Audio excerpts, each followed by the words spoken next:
Go.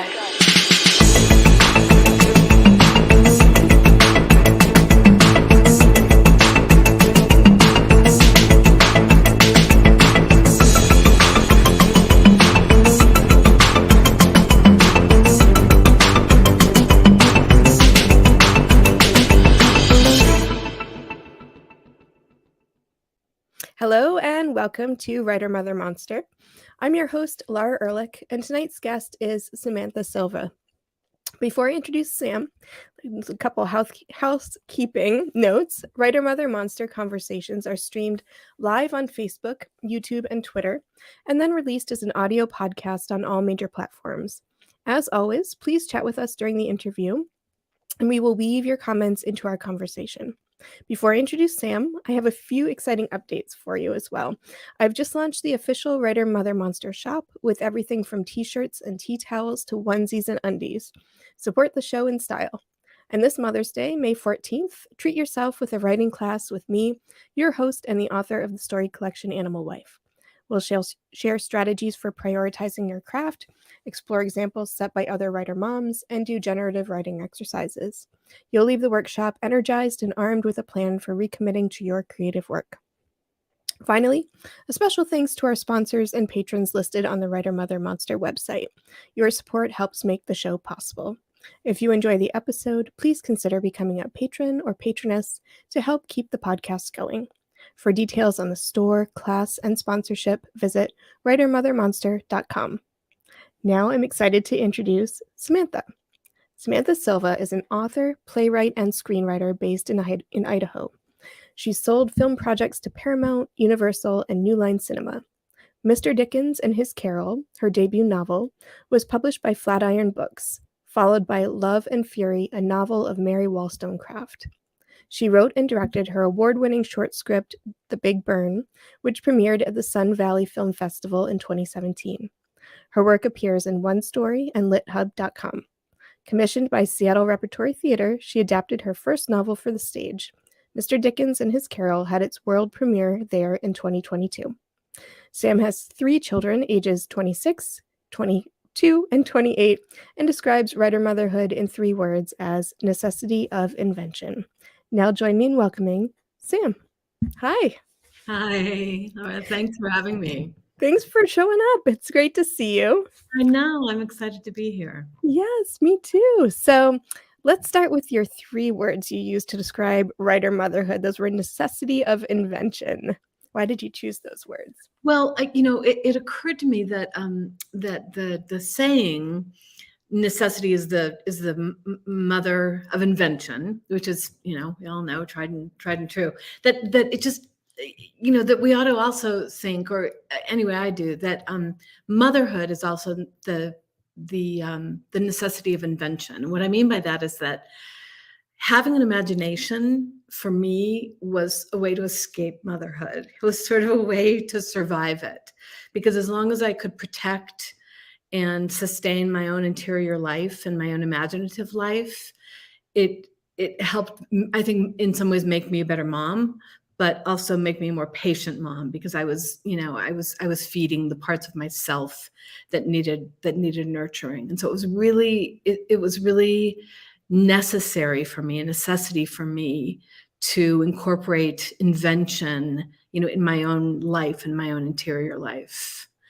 And it worked. I mean, I was trying to, living in Idaho, trying to make a living at the time as a screenwriter while raising 3 kids. I had help, but I wanted them to feel like I was there. And my then husband and I had chosen not to live in Los Angeles, and not to be part of that world, and sort of raise our kids in a somewhat normal environment as opposed to a rarefied Hollywood environment.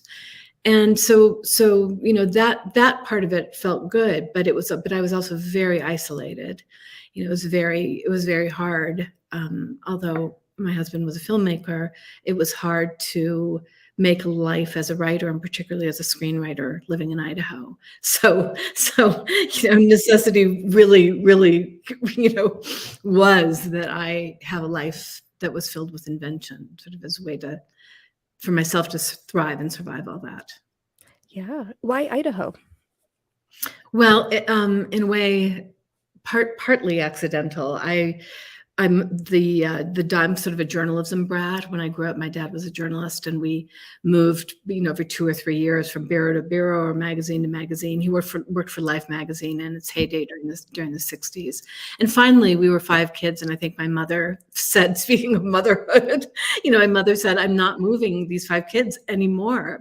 Get a regular job." And so we took a corporate public relations job in Idaho, and we moved there when I was 14, and I was, from Chicago, the Chicago area, and I was so mad at them.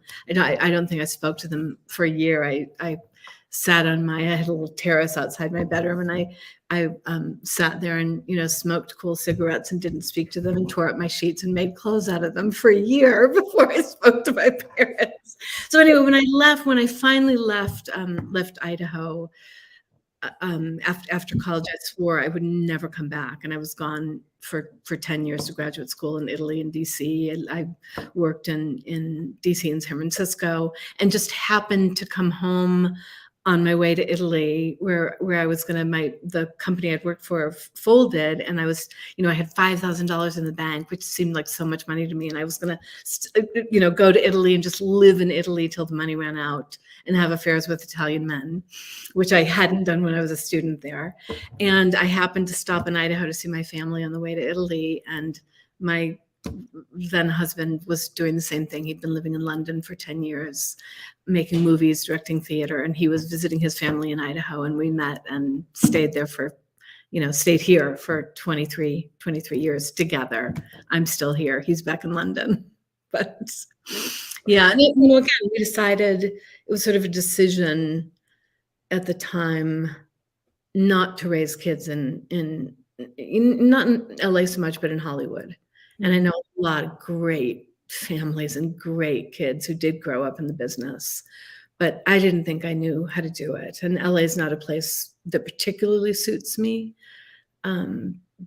because I think there's so much emphasis on things I don't care about, and youth and beauty. That I always felt too old, and not pretty enough when I was there. And I just thought, God, if I have to raise kids in LA, I will stick my head in the oven. Yeah. So it's fabulous for some people. And I still have great friends who live there, but it just wasn't for me. Yeah. Yeah, I can understand that. Yeah. So is that how you got into writing, through screenwriting? Yes, I had, again, I wrote a play when I was in 5th grade. I wrote bad poetry. I started a bunch of novels in 5th grade, but then I dropped it. I had other interests: politics, history, boys, all kinds of things.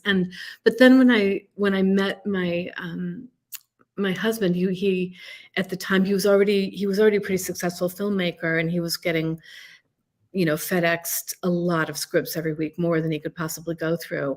And so I very early on became an informal script reader for him. We had very similar taste. He trusted my taste and my critical eye.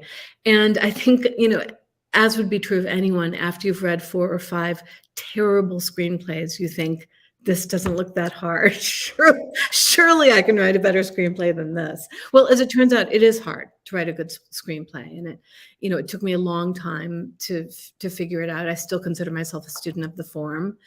And, and then turning into novelist and playwright, I've had so many iterations of this writing life. But it taught me, a lot. I learned a lot from Mike, my husband, then, about structure and storytelling and plot, and it really, has informed my writing, whether I'm writing for the screen or for the page or for the stage. I'm very driven by what I learned in the early years. Very much with him as my mentor in some ways. Yeah, he was a terrific storyteller, and then my father, as well as a journalist, he was the first and original storyteller, the one I learned from the most. Wow. Oh, there's so much to unpack there, but let's talk a little bit about being married to somebody who is in a similar sort of industry as you, or if not the same industry, because I don't think we hear that a lot on the show. There are partners who are both writers or who were both writers. So what was that like? And did you feel that there was any competition as you were still learning and writing and selling screenplays? It's a great question. In fact, I just read a Charlotte Gordon review of a new book. I wish I could remember the title of it, about 5 literary marriages, including Roald Dahl and Patricia Neal. And it, really, I don't think any of the 5 she chose were particularly happy marriages. But the idea was that here were 2 people who were in their own right, stars in some way, and the difficulties of that. So I would agree that it's a challenging thing. I mean, the great thing about it is that you have a built-in critique group, and we were always trading work, and we did trust each other, and it was very, in that way, very mutually supportive. I think I absolutely became a better writer because of his critiques, and I hope he would feel the same. But I would say that there were times when it did feel that I was a camp follower, that his career was more important than mine, was more successful than mine, and I didn't really want to be in that position, to be the camp follower. And when the kids were little, I loved the opportunity to go with the kids, go to Rome or go to New York, go to London, wherever Mike was making a film. And that was, a marvelous adventure for all of us. But then when they got to be in school age and I was the person, left holding the fort down, I thought, I am not the most likely person for that job. And it's not really what I signed up for, but there I was. And so we had debates and certainly difficulties around that as well. But another thing that strikes me that happened once is that, I had a new screenplay that I'd finished, and I was showing it to Mike, and I sort of came out and said, so tell me what you think. And he said, I think you have an infantile relationship with your writing. And I was like, what? And he said, well, you go off in your room and you write and write, you come out and you say, look what I made. Do you love me? And, I said, well, I think that's exactly right. That is what I do. But I've never met an artist who doesn't do that. And I think you're the same. And, I'm not sure whether he agreed with me, but I really felt like, yes, I'm solitary. We're all, whatever kind of art we make, we are off in our room doing it by ourselves. And, when we come out and show it to the world, we are saying, I hope you love what I made, because this is what I am. This is who I am. And it's reflected right here. This is what I have. It's what I can do.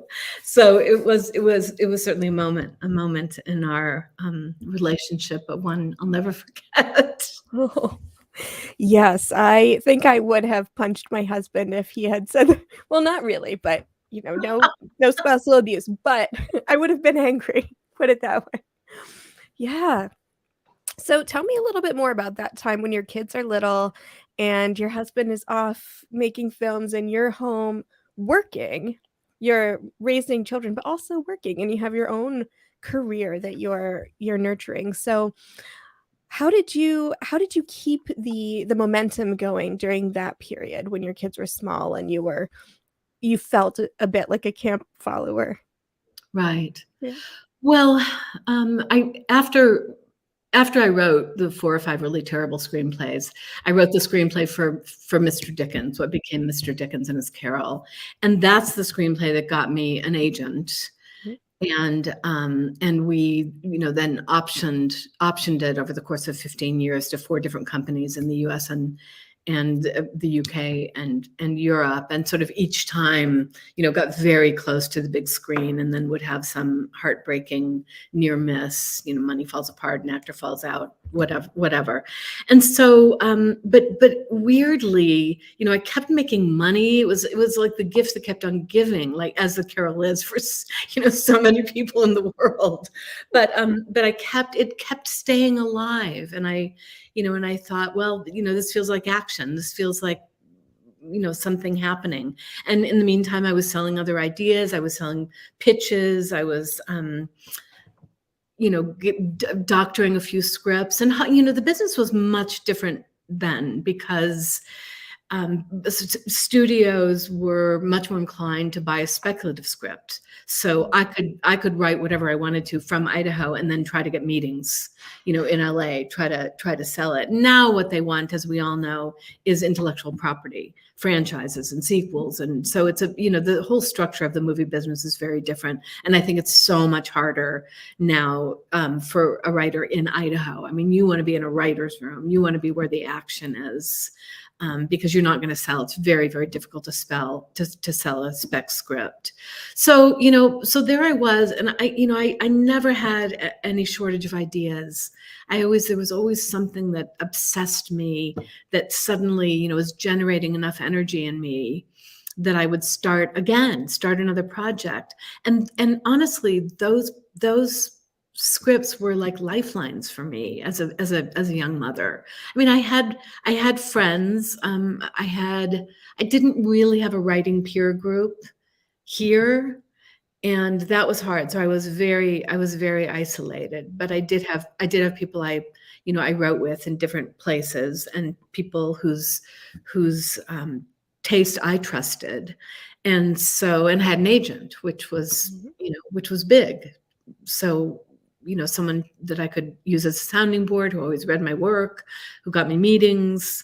So, in a way, you can survive on a small amount of action as a mother, because there's so much action anyway in your life being a mother. And I think I was sort of getting just enough positive feedback that I felt like, well, keep going. I mean, eventually you'll get a movie made, something will break. And I remember I'd get, my agent would get me meetings in LA, and I'd fly down there, and I'd go into the meetings, and they'd say, "Oh God, we really love the script you wrote. What else do you have?" And I'd be like, "But this is what I have, the script. If you like it so much, let's make a deal. Let's talk." But but they really want to invest, I think, in the writer, and the ideas. If this doesn't fly, maybe you've got 10 other things you're ready to go on. And it just wasn't, it wasn't like that for me. It was sort of serially. I was, I'm a kind of writer monogamist. Like, I can only be true to one project at a time. A serial writer monogamist. And I had a similar experience after my marriage broke up. And I had an idea for a TV series that I really thought would be fun to write. And I wrote the pilot, and it got some attention, some traction. And a really terrific producer called me, and she said, unless you're willing to move to LA next month during pilot season, you should drop this. Then no one will take it seriously. No one will take you seriously. And, my kids were still in high school, and, junior high and high school. And I was not going to move my life to LA. And so, honestly, that's kind of the point at which I thought, I have to completely redesign my writing career. And what I have is Mr. Dickens. What I have is the screenplay that I've sold, option 4 different times. I know the story works. Maybe I should try writing it as a novel. And so, it's very similar to sort of thinking, it can't be that hard writing a novel. Which I thought about writing a screenplay. And, as you know, it turns out to be quite hard to write a novel. I'm learning how to be a novelist from, going from sort of screenwriting to novel writing was a much bigger leap than I'd anticipated. But it did. I mean, it ended up so happily. I'm much happier being a prose writer than a screenwriter, a novelist. Let's talk about that transition, because that's interesting. So For those, including myself, who don't really know much about the screenwriting side and the whole industry, and I know this is a loaded question, but how are the two industries different? And then how is the craft different? How is writing a screenplay different from writing a novel? Well, I know that my experience is not the same experience everyone has, and people have nightmare stories about the publishing world. As you know, we all know them, we read about them. It's a hot topic all the time for writers. But I personally have found the literary world, the book world, much kinder and gentler than the movie world. I think it's filled with people who really love books and really read books and know books and love writers. And I don't think the movie business is like that in the same way. I mean, of course, there are people who love, who love the movies, but it's, as they say, they don't call it show art. It's a business. And in the, in the years, I mean, in a way, I no longer consider myself a screenwriter. I would, if someone, held my feet to the fire, I would do it. But I really sort of, that feels a bit like my old life. And, I didn't have happy enough experiences. And I also didn't throw all the way in. I didn't move to LA. I didn't give it everything. I gave it something, some part of me, and not everything. And I really did let my husband's career sort of dictate, the path of our life, of our collective life, our joint life. But as a novelist, I've done that completely on my own. I have my own relationships. It's my own world. And I love that. I love that. I mean, our life in the movie business was a big life, and there were a parade of fascinating people always at the dinner table, always coming around, and a lot of travel, and being on film sets is a really thrilling thing. Seeing people with extraordinary imaginations and skills kind of working at the top of their game is a wonderful thing. Watching someone direct a movie is a wonderful thing. But, in the end, I'm an introvert, and I like being in my room with my pages, with my words. I never feel lonely when I'm in the act of writing, because I feel like I can just make up a world, and these are the people who are my friends and my family. So in fact, when my kids were little, they made fun of me for always talking out loud when I was writing Mr. Dickens, and I think it just became so normal for them that I would be, talking to the computer screen or talking as I'm washing the dishes, hearing a scene in my head. But they just thought Charles Dickens would show up one day, knock at the door and come to dinner. So, for me, I just happen to have had a really lovely experience. I have a wonderful editor, wonderful agent, and they really, they've really looked out for me and supported me, and I feel gratified by that. In terms of the difference in the discipline, it's extraordinary. With a screenplay, you're writing a blueprint for a film that may eventually get made if you win the lottery. And so, you're being as efficient and economical as you possibly can. You can't write interior life in a screenplay. You can't, describe the weather and, and the costumes and those are people. There's going to be, if you get to set, there will be a production designer and a set dresser and a costumer and all the the gaffer and all these people who are making your blueprint into a film, and they will have better and bigger imaginations than you have to do it. When you're a novelist, you have all of those jobs.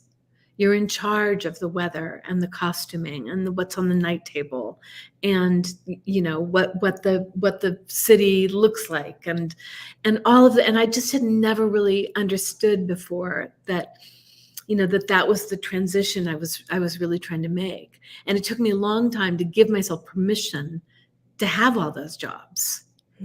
It's like it's okay. And with each draft, the feedback I was getting was, deeper, more layers, more texture, more, don't be afraid of it.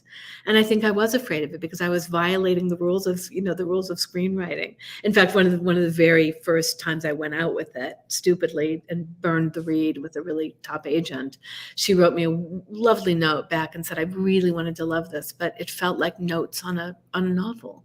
And I think that's because I was still in screenplay world and screenplay head, and I hadn't yet really given myself over. It's kind of a, for me, it was a sort of a surrendering to that. And then you have to find the balance, like how much is too much. I mean, I was a history major in college. I loved the research. I loved the rabbit holes. I could spend, an entire afternoon on, where lace comes, this particular lace this woman is wearing, where it comes from, what the style of the lace is and how it would feel against her skin. And so I can do that for a long time. But as you have to find just the right delicate balance between all of those things: action, interior life, detail, texture layer. And so once I figured it out, I felt like, oh, this is what I love.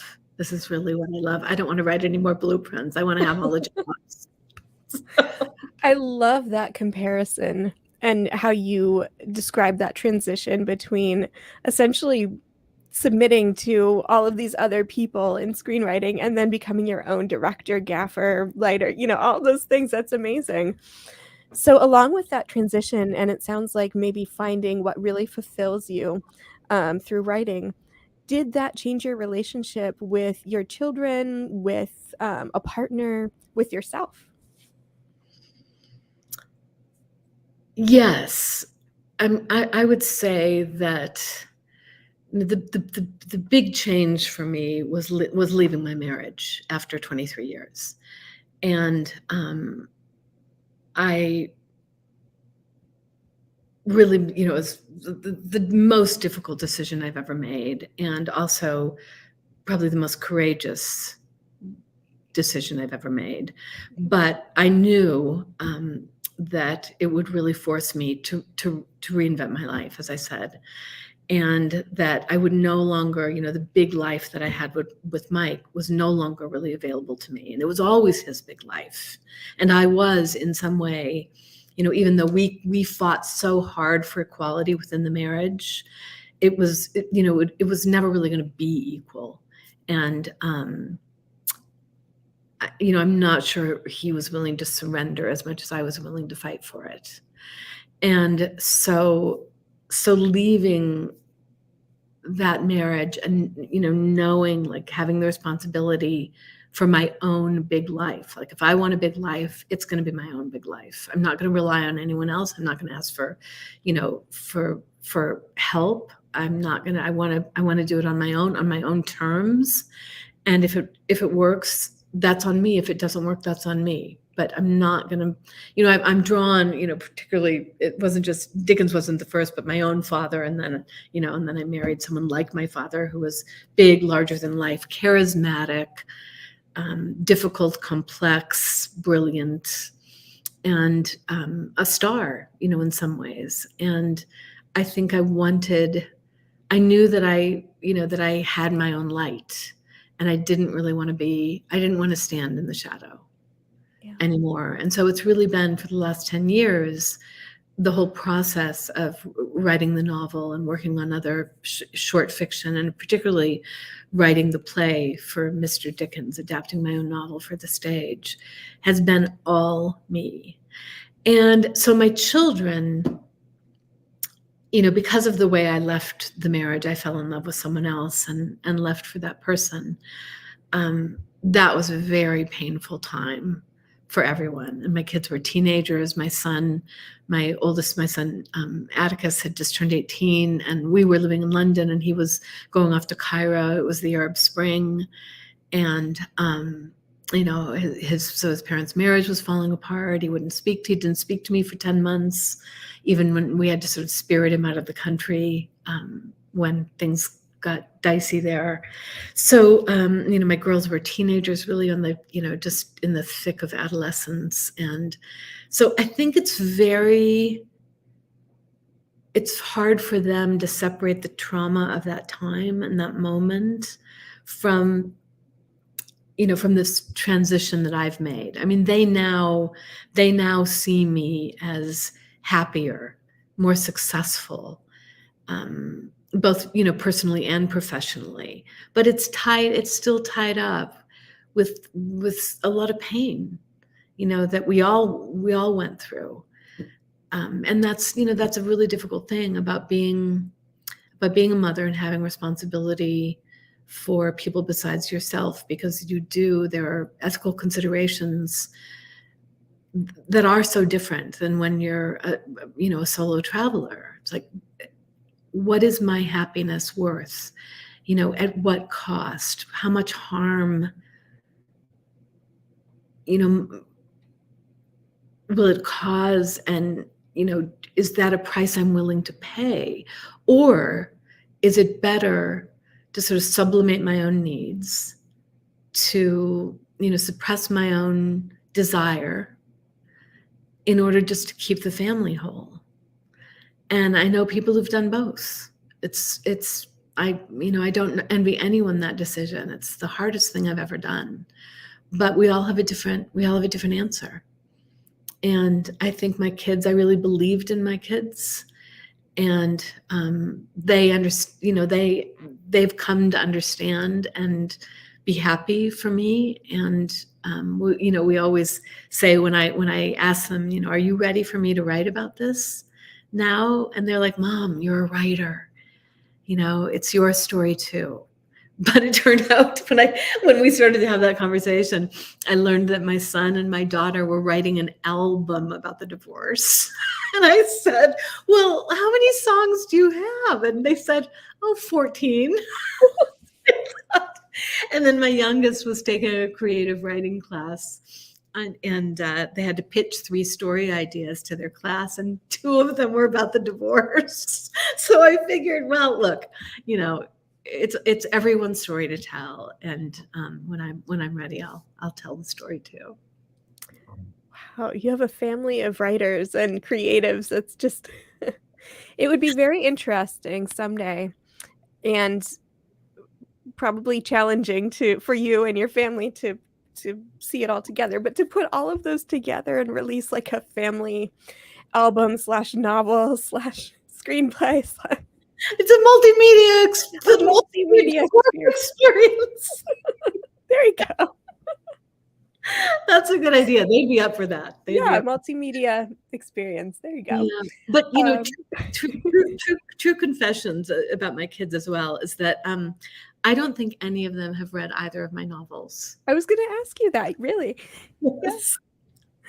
Really, they'll read shorter things. They'll read, short fiction. My son's read a couple screenplays, but they are not interested. So I don't know.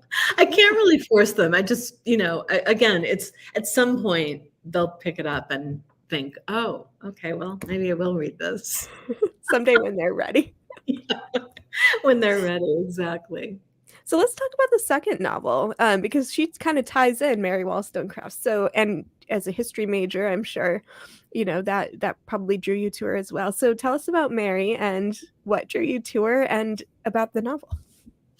Well, so I had a 2-book deal when Mr. Dickens, when we signed on with Flatiron Books, and I really had no idea what the second novel was going to be. And I can remember, I'd worked on Dickens for so many years. I mean, really, I started when my kids were little, and now they were, grown-ups. And so it was very hard, for one thing, to let Dickens go. I mean, it felt like, he really was a part of my soul, part of my family, and it was hard to let him go. But I wanted an idea that would captivate me that much, and I didn't really have anything. And so I'm sitting in my agent's office one day, and she's this lovely English woman, and it was the 200th anniversary of the publication of Frankenstein. And she said, so Mary Shelley was everywhere, just in the zeitgeist. We were all reading Frankenstein again. And she said, what about Mary Wollstonecraft? Everyone knows Mary Shelley, but no one really knows her mother. And, I realized in an instant that, oh my God, yeah, I confused them too, because Mary Shelley went often, signed as Mary Shelley Wollstonecraft. So I thought, well, God, that's an interesting idea. And when I started to read about her biographies and letters and her own writing, I was really captivated by her. She's considered, by many as the sort of proto-feminist, the mother of feminism, and had a really difficult life. And I think in some ways, although the word feminism didn't exist at the time, she lives from the 1750s and dies in 1797 when she's 38 years old. She dies giving birth 10 days after she gives birth to Mary Shelley. So I realized that, feminism doesn't exist yet as an idea or as a word, but she's inventing the life.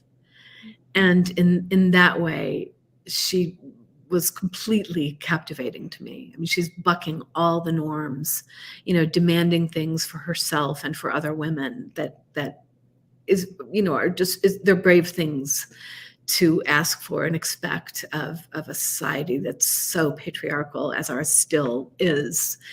So anyway, I really just felt so compelled by her. But I didn't know with Mr. Dickens, I was working with a 6-week moment in his life when he's writing A Christmas Carol. And with Wollstonecraft, it was like, how do I encapsulate an entire life? And I had no idea how to create structure and plot out of someone's life. And so I actually put butcher block paper up against, a long wall in my living room for weeks and weeks and weeks. And as I read, I just would put, multicolored Post-it notes, and I'd write something on them and stick them on the butcher block paper, like looking for a frame or a structure or narrative arc to her life. And then, I remembered I thought about my obsession with this idea that she gives birth to Mary Shelley. And in the beginning, the first 5 days, they think the baby will die because she's born weak and low and doesn't nurse. And then Mary's placenta doesn't deliver. And so a doctor comes, doesn't wash his hands, and sticks a dirty hand in her womb to pull out the placenta. And she develops puerperal fever and dies 5 days later. So, it was like this sort of 10-day period of Mary Shelley and Mary Wollstonecraft, two of the most important figures in the 18th and 19th century, who still live in our imaginations. And they had 10 days together.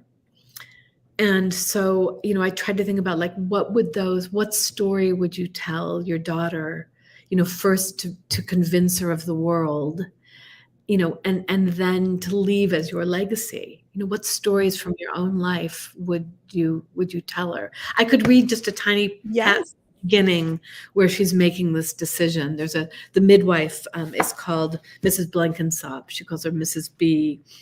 And she's arrived when Mary Wollstonecraft is in labor and tells her, well, it's going to be a long labor and maybe you ought to tell her a story to while away the time. So Sam, Mary, I'm going to give you the full screen here, so I'm going to disappear for a second and take it away. Okay, thanks. So Mary Wollstonecraft says, now, daughter, I'm to tell you a story to coax you into the world. When Mrs. B says it's the darkness that binds us, I know she means nothing by it. They are words to ease my time. But the river Fleet, in the distance out my window, demands that I look. More water flowing across time, beyond pastoral fields and nursery gardens that remind me of the villages of my girlhood, out past the occasional brickworks that remind me of the worst part of my youth, my womb quickening with you. But I know that however untroubled the Fleet is here in this midlife paradise, by the time it joins the Thames, it will be sullied by the bloody scraps of butchers' stalls, the bloated corpses of cats and dogs, dead flowers, and human excrement. My own story is no prettier, far from it. There are triumphs in it, a scattering of joys, but the beautiful sit side by side with the grotesque. I cannot separate them. So how could I tell you, my almost born daughter, the story of that vivid darkness as if it would persuade you of this place? Would you survive the deepest bone secrets of our brief shared being? You inside me inside you? No, I think not. But then true labor comes quick and hard, and at last you slip from my body. Mrs. B wraps you loosely in cotton cloth and delivers you into my arms. Your eyelids are too swollen to open, your lips unaccustomed to the ways of sucking. Your little beak searches but cannot find me. I see the worry in her eyes. She needn't say so. You're too small, your lungs work too hard, each breath a jagged try. But I would tell her I will not let you die. My own life force now inextricably tied to yours, 1,000 times knotted together. And though we cannot choose which day we are born, into what time or place a day chooses us, never forget, little bird, that the day that chose you comes at the end of a month when a comet blazed across London skies, heralding your arrival. Another girl in this world. And so I will tell you the story to fill you up and bind you to this wondrous veil, if you stay with us. I will tell you the moments that begin and end me, because we are made of them all, strung like pearls in time, searching always for where the new circle begins its turn, the place of our next becoming, where the line becomes an arc and curves. That was beautiful. Thank you. And a beautiful reading. Oh my gosh. I was sitting here with my Kleenex. That was my way in to understanding what that would be. The first draft I gave my agent, my editor, was from Mary Shelley's point of view. On the night she begins her Frankenstein tale, and she discovers this cache of letters from her mother. And I loved it. And my editor said, no. Again, forget Mary Shelley. This is Wollstonecraft's story. So it was a way of still incorporating Shelley. And that was really useful to me to think about those 10 days, and each day Mary Wollstonecraft would tell a story from her life to her daughter. And so, it makes you, when you have an entire life, it sort of forced me to choose the 10 most significant, really plot points of her life. And when I talk about writing, I say, if we had to, we could, each of us, pick the 10 most important plot points in our life when we as characters were put under pressure and we had to make a choice, and that choice changed the trajectory of our lives or of who we are. And so I was able to do that with Wollstonecraft, which was very helpful to me in writing the story. I also have to say, the very first thing I did when I started writing it was I was driving around Washington State. I dropped my daughter at film camp and had a week to just drive around the Palouse in western Washington and the old growth forests of western Washington. And I listened to Dan Stevens read Frankenstein. And I told a friend that I was listening to it, and she said, "Oh, that's the saddest story that's ever been written." And I said, "Why?" And she said, "Well, really, it's about a child who's abandoned by a parent." And so, we do think of the monster, Frankenstein's monster, as a monster.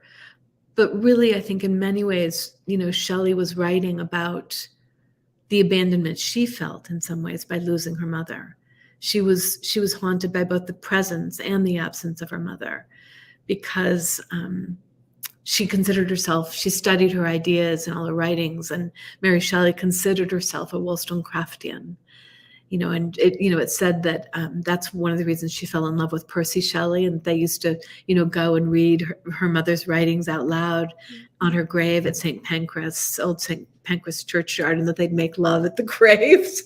No. Who knows? The mysteries of love. But I always, that really changed the way I thought about Frankenstein and the way I read it, and the way I understand mother and daughter, and the importance for Shelley of losing Wollstonecraft, and the ways in which she continues to live through Shelley and for all of us. Wow. You kind of left me speechless there. I had all these questions prepared, and now I'm like, bloop, bloop, bloop. Well, the problem is, of course, as you know, that now, now I'm obsessed with Wollstonecraft, and I have to come up with another idea for the next novel. It's like, oh, I don't know. I really don't know if I can, ready to leave Mary Wollstonecraft.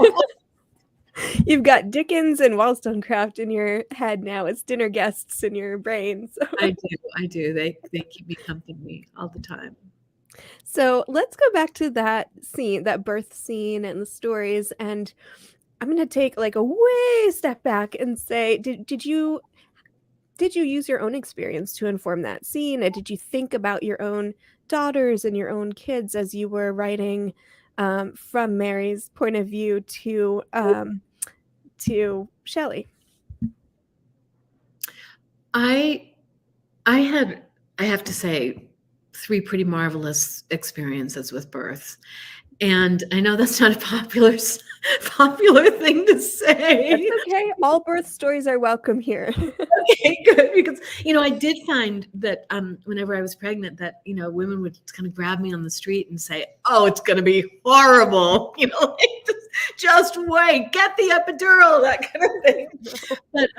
But I had sort of decided that I wanted to try hypnotherapy, and which I did for all 3 births, and it worked like brilliantly every time. And so I had they were painful labors, but they were humane and brief for the most part, and I was giddy and energetic at the end of them. So I just count myself as being very lucky. But the enormity of it and the way it changes you is, I think that, has to be the same for everyone. There's a before and after.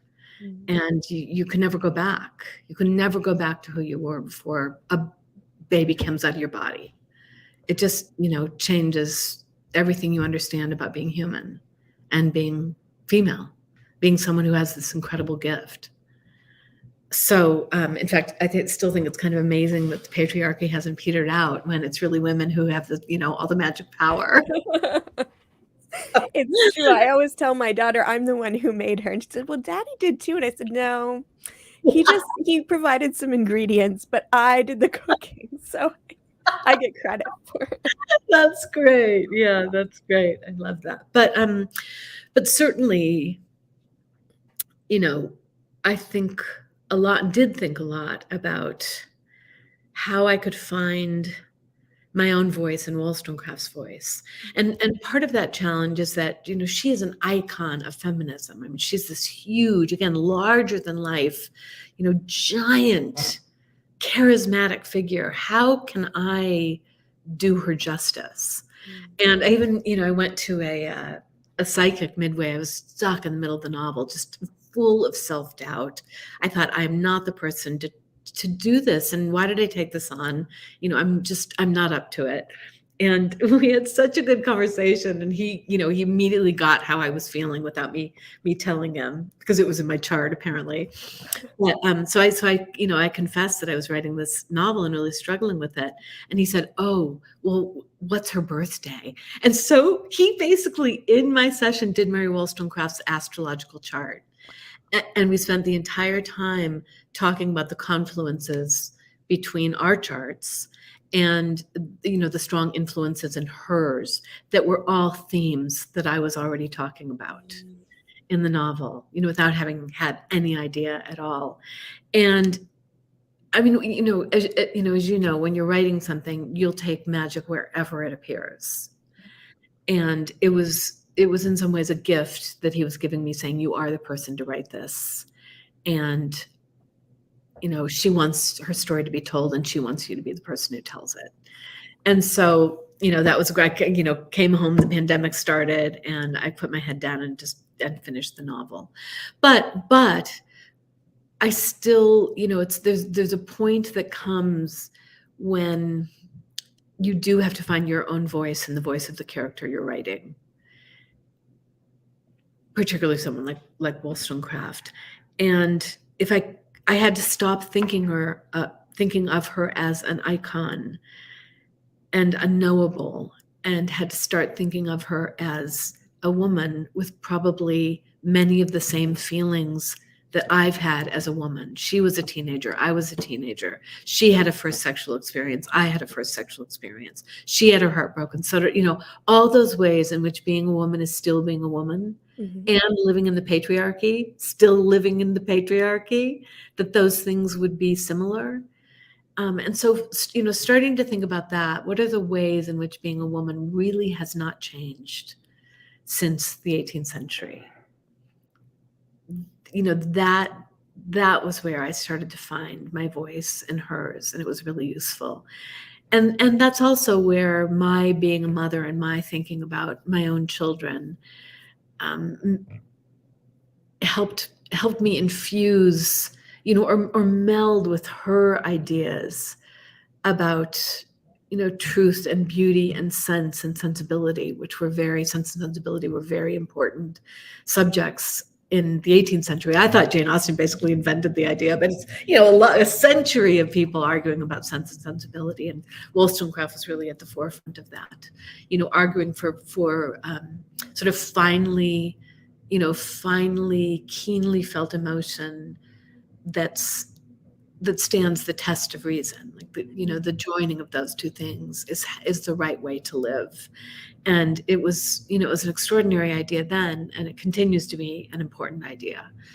So starting to find my voice and think about the things I would want to tell my children. What am I really leaving behind for them? What do I want them to know?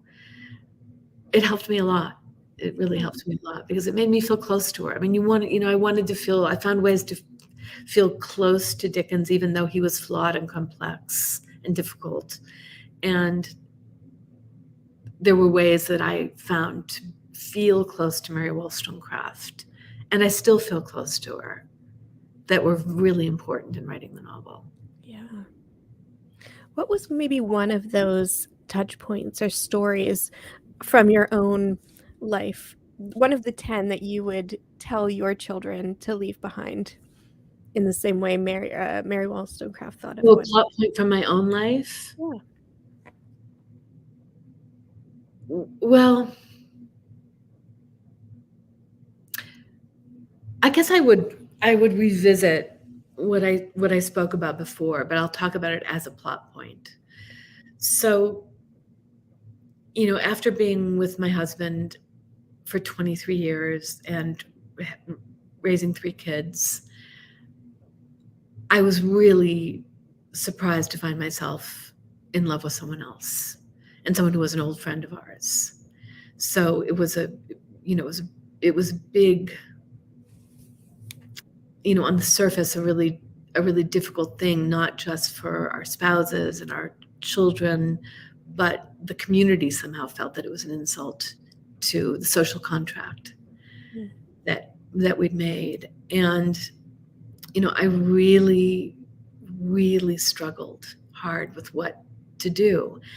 And for a long time, and in fact, David, my partner now, we really struggled a lot over right and wrong. Like, we would say, well, what if you knew 1,000 people in Iowa would die? We wouldn't leave. We wouldn't leave. In other words, it was a stand-in for, we don't want anyone to be harmed, but people will be harmed. And so how much harm is acceptable to us for our own happiness? And what if we choose to stay and disregard our need or, our chance to be happy in this way? Maybe we're happy enough. Maybe that's as much as anyone ever gets. Maybe that's okay. And so, that struggle and that decision, which affected so many people, and I knew would cause pain, excruciating pain, was really difficult to make. But I was talking to a friend about it recently, and kind of revisiting the ways in which we were trying to make some ethical judgment, but we were out of our minds. We were out of our minds with dopamine coursing through our brains, and reason was no match for that, really. So she said, we think we're making choices to be happy, but really we make choices to make us more who we are. And that was revelatory to me, that David and I were asking the wrong question at the time. What we should have been asking is, what will make us more who we are? And I think we chose well, and it did cause every bit of pain that we thought it would. And we will deal with that all of our lives together. But we are more who we are than we were before.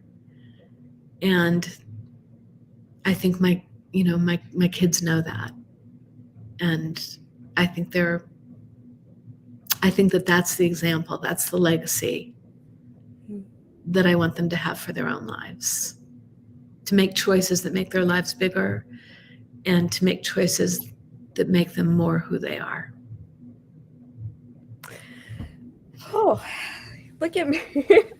If anyone is listening after the fact, I'm sitting here with my Kleenex wiping my eyes. Oh, Sam, thank you. I think that's a great note to end on. Make choices that make us more who we are. Thank you so much, Laura. I've really enjoyed being here with you. It's been my pleasure. Thank you. Thank you. Whew. And thank you all for joining us. If you enjoyed the episode as much as I clearly did, please consider becoming a patron or patroness of the show to help me keep this podcast going. You can find details on donations, support, sponsorship, classes, merchandise, all of the above at writer-mothermonster.com. Thank you so much for being with us this evening, and have a great week.